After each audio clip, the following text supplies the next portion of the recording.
Hello, hello, hello, everybody. Welcome, welcome, welcome to the live. So, I am now inviting in Nina Lemte, who is her on her womb care page as well. Let's see which one she joins with.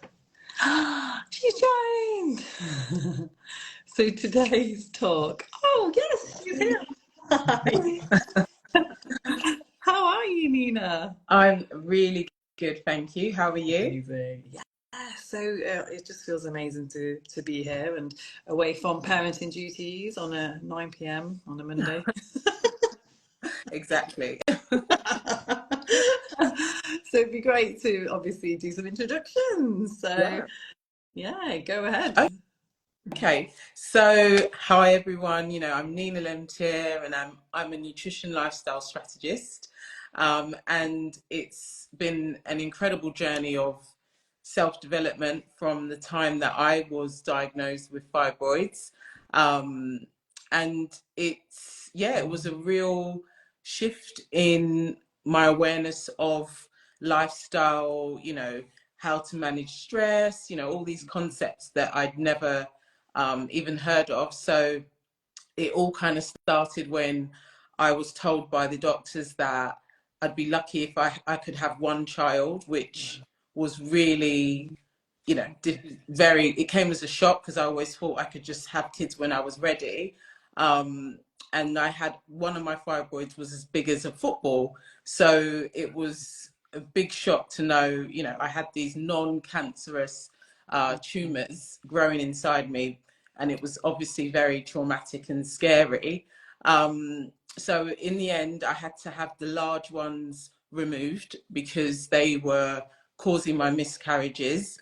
Um, and I basically begged them to not try and take them all out because I had some smaller ones, but they basically said that if they tried to take them all out, that's what they were planning to do, I would have bled out too much and they'd have to take out my uterus. And of course, I wouldn't be able to have kids. So I asked them to just take out the larger ones and then leave the rest of them so I can leave with my uterus.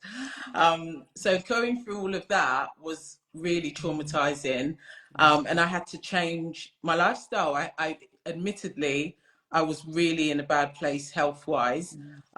So I started that journey, and then here I am today, kind of helping other women figure things out, in terms of making practical lifestyle changes, ones that will actually support their bodies and their mental health, and really just how it looks practically. Being African, we have a very different diet, obviously, to like a European diet, and it is predominantly very kind of carbohydrate based, and that doesn't help Rice. with the situation. And that, of course, that's what I was raised on. Yeah. So it's just about changing things and making it a bit more, healthy, so that you've got a long-term approach to it.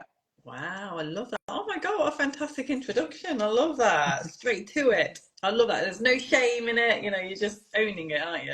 You're like, yeah, Absolutely. I'm a Yeah. fibroid survivor. It's a bit like myself, which is why we probably, got to connect because as a trauma survivor myself, I suffered as a child and I had like 3 decades of PTSD symptoms, and I was in this crazy trauma cycle where I was just attracting the wrong people into my life, and it was just affecting me even more. So it was only when I was able to heal, actually acknowledge that, okay, stuff happened to me when I was a child and it wasn't my fault, I'm not Yeah. to blame.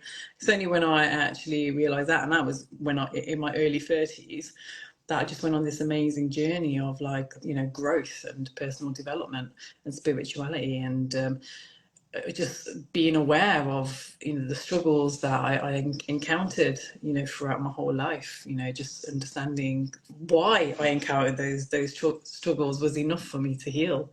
And so yeah, and that's where I am now. I'm out there hopefully inspiring other trauma You survivors. are. Yeah. Absolutely. Through my Yeah. story. And and this is why I just I'm just so big when it comes to health, the link between trauma and health conditions is just huge. And I'm so glad there's so many gurus out there, experts out there who are, acknowledging that and talking about it a lot more.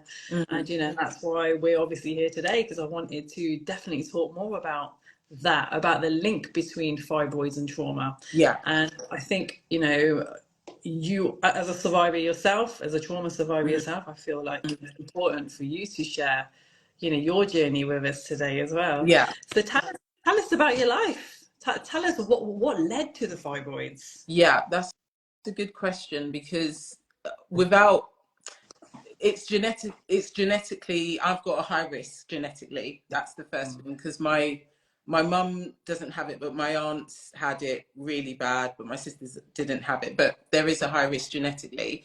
And I wasn't aware of them till they were really, really big. And I can pinpoint the growth to a point in my life where I was super, super stressed.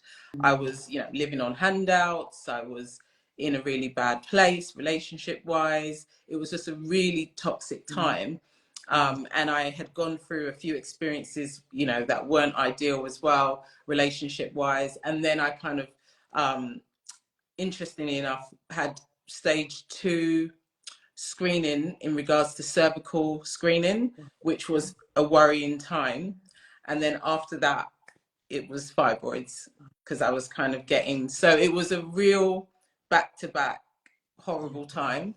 And it's interesting that all of that happened and then it kind of led to that. So I can definitely pinpoint just a lot of stress, not knowing how to manage stress, and just winging it every day, I suppose, with just managing. But obviously I wasn't, because these things were growing quite rapidly inside me.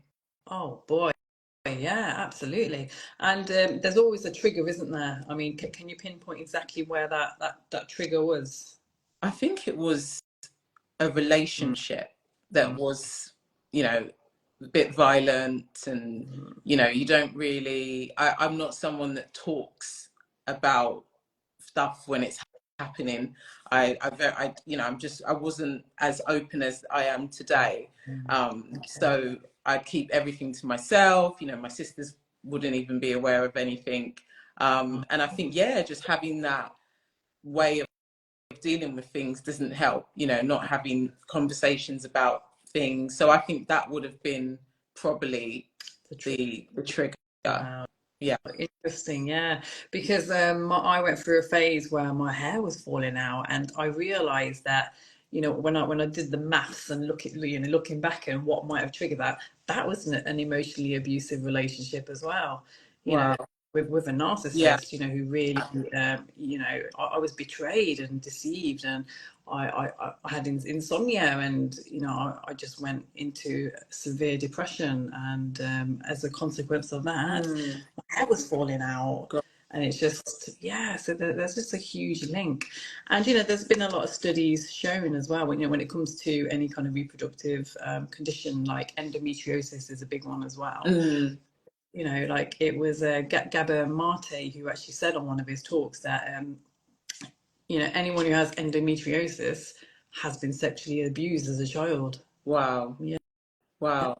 That is, it's really, it's alarming in the sense that, it's about women really being aware, and being as proactive as they can if they've gone through any kind of experience like that, Yeah. how they can protect themselves. And it's funny you say your hair was falling out. I used to grind my teeth when I slept. Yeah. So that Oh, was wow. I was doing That during that is, yeah. time as Oh, well. Mm. wow. And then did your cheeks get swollen and No, no, no. It was just, yeah, I your just teeth? would do this grinding when I slept. I didn't even know until I'd gone to the dentist, and they kind of picked up on it. But it was when I slept that I Wow. was doing it. Yeah, and it's stress. That is stress, yeah. Oh God. Mm. So yeah, I feel like we've spoken a lot about the link, and I think now let's go on to stuff that we're doing to to help ourselves to maintain in, this beautiful mindset that, we both seem to be in right now. Yeah. So what was it then? So what would you say helped you the most to actually heal? Um, I would say the most would be working on my subconscious. So like meditation and kind of probably hypnotherapy. I did a bit of that. That helped me the most Wow. because you can have a conscious view on something or a plan. Mm, And because of all the habitual ways of dealing with situations and, you know, things that you don't even realize you're doing, and it's so ingrained in, especially your responses to situations that might stress you or make you feel a bit anxious. So I had to go deeper into my subconscious to kind of work from that level. And I think that's where I've seen the most change and impact in what I'm thinking consciously, you know, how I'm checking myself, checking my thoughts. yeah. Um, and just because of that raised awareness, I find that I'm much more positive and much more proactive about my mental health. So if I feel something not, you know, I quickly kind of think, right, I'm going to drink some water. Yeah. I'm going to go and have a protein shake. You know, I'm going to go for a walk. So I just get a bit more proactive as opposed to before where I just have a complete meltdown. Oh, yeah. Oh my God, that is a big difference, isn't it? And it's that resilience, isn't it? I feel like resilience is key when it comes to anyone, Yeah, especially as mothers. Oh my God, I mean, our kids are going to trigger us. They're like the number one triggers right now in my life. and and I do. It's hard for me to maintain in a calm mindset because you have to be assertive with them, don't you? You have to, yeah, we're their parents. And so I must admit that, I wish that I could be more mellow and calm with them, but no, I get triggered, yeah, and they are my biggest lessons because it's from my interactions with them as a parent that I'm learning, that, okay, right, I need to just breathe now, or I need to just take myself out of this space, yeah, and yeah, okay, I need to maybe call a friend right now, or just yeah, absolutely, absolutely. Especially as they get older, like my 8-year-old, and she's so much more, I suppose, emotionally kind of aware of my emotions. So you've just got to be, yeah, you're kind of talking yourself out of things and talking to yourself, and yeah, it's a constant reminder. It is, isn't it? Yeah. Oh, I love that. And I just love that you mentioned about hypnotherapy because, yeah, that worked for me so much. And I even went on to get qualified in it because I was just so eager to understand what is it about hypnotherapy that works. And you're Mm, right, that subconscious mind, isn't it? yeah, It's reprogramming that. And yeah, that's exactly the work that I was doing with Tony Robbins at the time as well, because mm, that's all about resetting your belief systems, and that's all subconscious as well. And yeah, we just don't realize like what's ingrained in us, from such a young age. yeah, And this is where trauma comes in as well, because any form of bullying, or if your teacher might have said that that you weren't worth anything, or they might have said something that really impacted your worth. That's all mm, trauma. And so I feel like people just don't understand that trauma can be, can go from just some silly words that someone said to you mm, to something severe like a car accident, or being abused. yeah, And so and this is why from a young age you start to get this like learn conditioning, it's called, isn't it, where you begin to think that you're not worth anything, or that mm, you don't deserve love. And that's why it's important to be on this development journey that we're on right now, to yeah, reset those beliefs, because we are all worthy, and we do deserve love. absolutely. Yeah, we Yeah, are enough as we are. absolutely. And one of my clients talked about COVID, and the impact that had on her stress levels, and obviously it was just such a unprecedented shift in Mm, life. And that, I think, as a world, it was a big trauma together, wasn't it? It was just overwhelming, Yeah, and everybody got impacted in different ways. they did. So it's just about, I suppose, like having a proactive approach to that raised awareness, and like you said, redefining what could possibly kind of be imprinted in your mind, maybe from a past relationship or from childhood, you know, those formative years. Yeah, So yeah, it's a constant journey. it is, isn't it? Yeah. Oh, wow. And so, what would be your kind of recommendations for people out there now who might be struggling with, any conditions like reproductive conditions or, just health in general? Um, I would say be really kind of simplistic in your approach. I think often it can be a bit overwhelming with supplements to take and all these things, and then that can take you to a place of no action because you just feel overwhelmed. And in a way, you're almost you're almost like not doing anything because your excuse is that you feel overwhelmed. So to avoid that, just keep it simple. You know, go for walks, drink water regularly, obviously eat as healthily as you can. So try and have an approach where you've got a balanced plate, colourful plate. And if you're eating like that most of the time, then kind of look to where there might be some grey areas. So that's where you can now supplement for that support and that boost, especially if you train regularly, because you can easily get depleted in regards to um, electrolytes and things like that. So then you would supplement in those grey areas. And yeah, just keep it simple, because the body, God's made us perfectly, and the body is naturally able to balance itself. It's just that we kind of complicate it with lots of different things, of course, through what we ingest. So just keeping it as simple, I would say. Yeah. And yeah, because I actually went to see an Ayurvedic doctor, and he was saying exactly that, saying that, we've manipulated our diet so much now that it's actually causing all these health conditions, like the fact that, from my origins are Indian. And so a lot of Indians, it's a bit like your diet, high in carbohydrates, Right. patties and rice every night. Yeah. India, they eat it like 3 times a day. But then coming to England, where the climate's totally different, and they're still continuing that diet, but it's not hot enough, so they're not sweating it out. And Yeah. so so they're just maintaining all those calories, and that's turning to glycogen, fat, and and that's what's causing obesity and diabetes.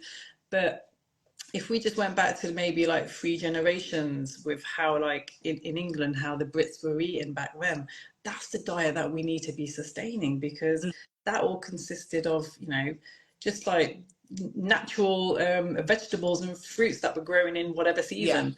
You know, it's a Yeah. bit like, eating fruit in the winter when it's been, imported from another country. Our body is not really, designed to digest that and to really, maintain those vitamins in those fruits. So we should really be sticking to winter vegetables, right? Yeah. Yeah, exactly. And it's what the body is being forced to break down, digest constantly. And of course, that's if you go into the processed foods realm, it's all sugar predominantly, chemicals and sugar. And it's a job in itself getting yourself unhooked from that, because I can testify to that, because I was addicted to junk food for a good 3 years. I couldn't walk past a McDonald's without going in. If I got, Really?